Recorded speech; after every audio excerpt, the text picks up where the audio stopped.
In Britain, American immigrant Ian lives a pretty average life. He plays for a successful hockey team, although today they aren't doing so well. The referee keeps making decisions against Ian's team, finishing the game earlier and costing them the match. After the game is over, Ian's teammates aren't very friendly toward him, and Ian feels betrayed. Fortunately, he has his girlfriend Jenny who immediately comes over to comfort him and they leave home together. On their way out, Ian notices the board's clock is still stuck on the game time. When they make it to Jenny's home, Ian confesses he feels something has been wrong all day and mentions the clock. Jenny comforts him again and they begin sharing kisses, but at that moment her parents appear at the window to demand her to come inside. Afterward, Ian notices how creepy the neighborhood is and quickly drives away.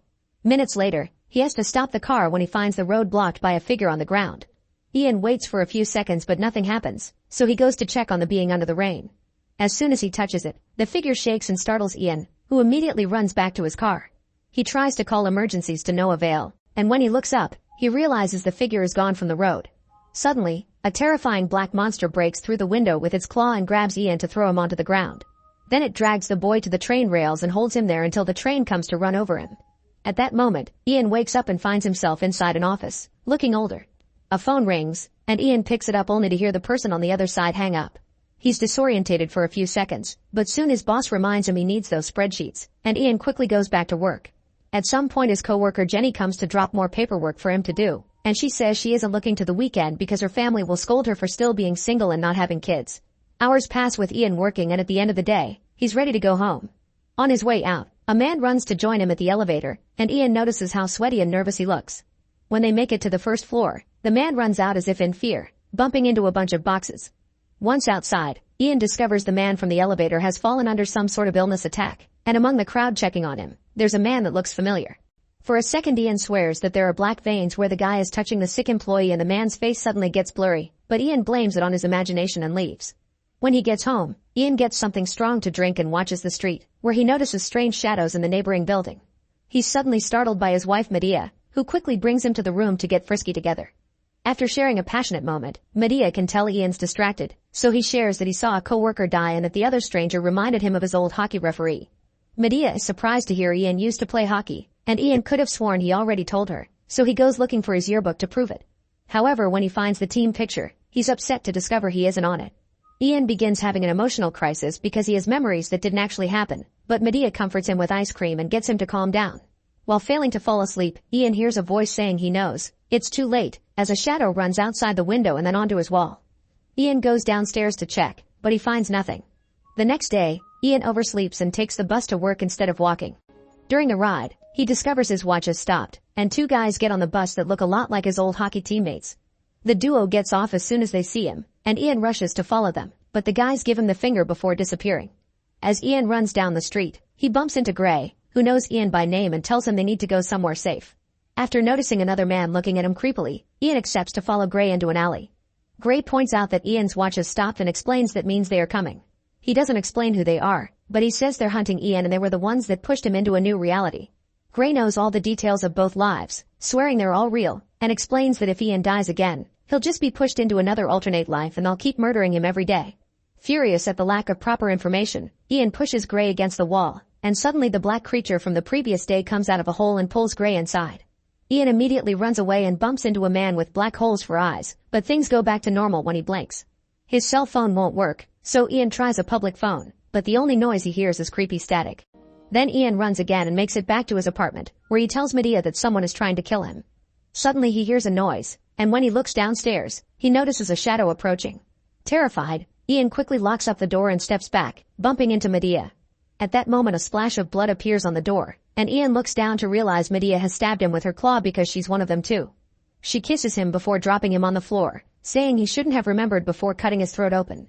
At that moment Ian wakes up inside a car, almost crashing against the truck if it wasn't for the warning of his passenger. It turns out that in this life Ian is a taxi driver, and Jenny is currently using his service. Ian apologizes for the distraction and they get to chat, making Ian feel déjà vu when Jenny tells the story of his family pressuring her to get married. When they arrive at Jenny's family home, she offers Ian to come in, but since he doesn't think it's appropriate, Jenny at least convinces him to wait for a coffee. While Ian waits, he sees a mysterious man walk by. Then he begins noticing creepy shadows on the neighbors' windows. Suddenly someone touches him from behind and Ian jumps only to notice it's Jenny. Feeling creeped out, Ian gets in his car and notices the clock has stopped. After grabbing the coffee he drives away, and when he makes it downtown, he finds Gray waving at him. Ian immediately stops the car and goes looking for him with a wrench in his hands, getting upset when he realizes he knows Gray but he doesn't know from where. Gray touches Ian to give him a few flashes of his previous lives and tells him they are coming, so he must protect Jenny or she'll get hurt too. Suddenly Ian hears a noise and turns around, which gives Gray the chance to disappear. At that moment another black monster appears on a roof and jumps on top of Ian, killing him. This time Ian wakes up inside an employment agency and he remembers his past lives clearly. Before he can look for clues, Jenny shows up, and in this life she's trying to help him find a job. Ian plays along but Jenny notices he's nervous, so he confesses he's in danger. Jenny doesn't believe him, thinking he's been consuming something illegal again, but at that moment the clock stops. Behind the door, Ian notices the same mysterious guy he's seen during his last 2 lives but this time he has a black claw as well. Terrified, Ian begins running away, noticing the monster shadow on the stairs and taking the elevator instead. However, the beast suddenly breaks through the elevator ceiling, so Ian has to run away again. He bumps into Jenny and tells her she isn't safe, but at that moment, more men appear behind the door, and Ian recognizes them from his past lives too. He immediately takes the fire stairs to go to the parking lot as the men become black shadows that chase him the whole time. Ian eventually makes him to the street, where he manages to get into a taxi right before a creature grabs him. The car barely gets to do a couple of blocks before a beast jumps on top of it and begins stabbing the roof. Ian quickly jumps out of the cab, only to suddenly be hit by a passing vehicle. Bleeding out on the street, Ian is approached by Medea and the 2 guys, who kill him yet again. The next time he wakes up, Ian is inside a shoddy apartment, where he finds clear indications that he's an addict in this life. There's music playing rather loudly and a neighbor is knocking to complain about it. When Ian opens the door he discovers Jenny lives downstairs and can hear the music too. Ian tries to communicate with her, but she notices the injection on his arm and gets so disturbed that she leaves. Moments later, Jenny opens her apartment door to find Ian trying to get in. Scared, Jenny grabs a knife to defend herself, thinking Ian is a crazy junkie. As Ian tries to make her remember, he falls to the floor because his injection wound is bleeding and making him dizzy. Jenny rushes to the door to ask for help, but Ian immediately closes it as he begins mentioning things from previous lives, including Jenny's family that he isn't supposed to know about. These words make Jenny see a few flashes of memories, but before she can understand what's going on, a monster claw begins destroying the door. Ian pushes Jenny away and notices black veins are beginning to appear on his arm. At that moment the beast breaks through the door, so Ian grabs Jenny and they escape together through the window and take the emergency stairs. When they reach the ground, 2 monsters surround Ian and he grabs a piece of glass to defend himself, but Medea grabs him from behind first and uses the glass against his own hand. Then she pushes Ian against the wall and is about to hurt him, only for Jenny to strike first by stabbing Medea in the shoulder with her knife. This loosens Medea's grasp and now Ian can run away with Jenny. The duo runs through town and descends into the subway station, where Jenny steals a piece of fabric from a hobo to wrap up Ian's wound. She also admits that she now can remember the previous lives they went through. At that moment the train arrives and the duo gets in, agreeing to stick together until the end. At the next station, a guard comes in as well and watches the duo for a while before getting off at the following stop. There he meets with Medea and her men to give them the information. A few stations later, Jenny is asleep, and Ian turns around to find Gray sitting next to him. Gray is looking very sick, and Ian finally understands Gray is also one of the creatures. They're called harvesters and they feed on people's fear. When an old man gets on the train at the next station, Gray takes his beast form and terrifies him, feeding on his fear as the guy runs away. Feeding allows Gray to look healthy again and he explains that feeding on human fear is addictive. Some harvesters have started to kill for it, so they went from parasites to predators. They're after Ian because he managed to hurt them, and they don't want him to remember how otherwise it'll be the end of their race. At that moment Gray reveals Ian used to be a harvester as well. In fact, he was the most powerful one. Suddenly they hear a noise and Gray announces they've been found before disappearing. Ian wakes Jenny up and they run out of the train, only to find the way blocked by the 2 hockey players. The duo runs back where they come from and accidentally bumps into a boy, making him drop his phone. Ian tells him to run, but the boy stops to grab his phone and is jumped on by the harvesters, who immediately hurt him with its claw and feed on his fear. Ian and Jenny keep on running, but they miss the next train. Suddenly a harvester appears and throws Ian against the wall as Medea approaches and explains that Ian is weak because he hasn't been feeding. Then Medea transforms her hand and jumps on the duo to capture them against the wall as Ian's veins begin to go black again. She teases Ian for caring about a human and kisses him, gaining control of his mind. Medea throws Jenny on the floor and releases Ian, whose face is slowly changing into his harvester form. Ian crawls on top of Jenny and starts choking her as Medea tells him to feed on her, but just as he begins absorbing a bit of her fear, Ian notices Jenny suffering and snaps out of it. He only can do one thing to escape, so he apologizes before pushing Jenny and himself off the platform. This way a train can kill them and send them into another life. When Ian wakes up, this time he finds himself tied to a bed in a mental hospital. There are various tormenting devices attached to his body and Ian screams for help, but when Jenny the nurse comes to check on him, an illusion only shows her a man in a coma. After Jenny leaves, Medea appears and shows him an old memory, revealing that Ian killed another harvester and she wants to know how, because it shouldn't be possible. At that moment Medea's men show up as well and take Ian to a surgery room, where Medea begins hurting Ian with poisonous injections that make him pass out. The next time he wakes up, Ian is in the room again, and a child patient is in the bed across from Ian's. Medea reminds him he is weak and needs to feed, but Ian refuses to hurt a child, so the other two harvesters show their real forms to terrify the child and feed on his fear.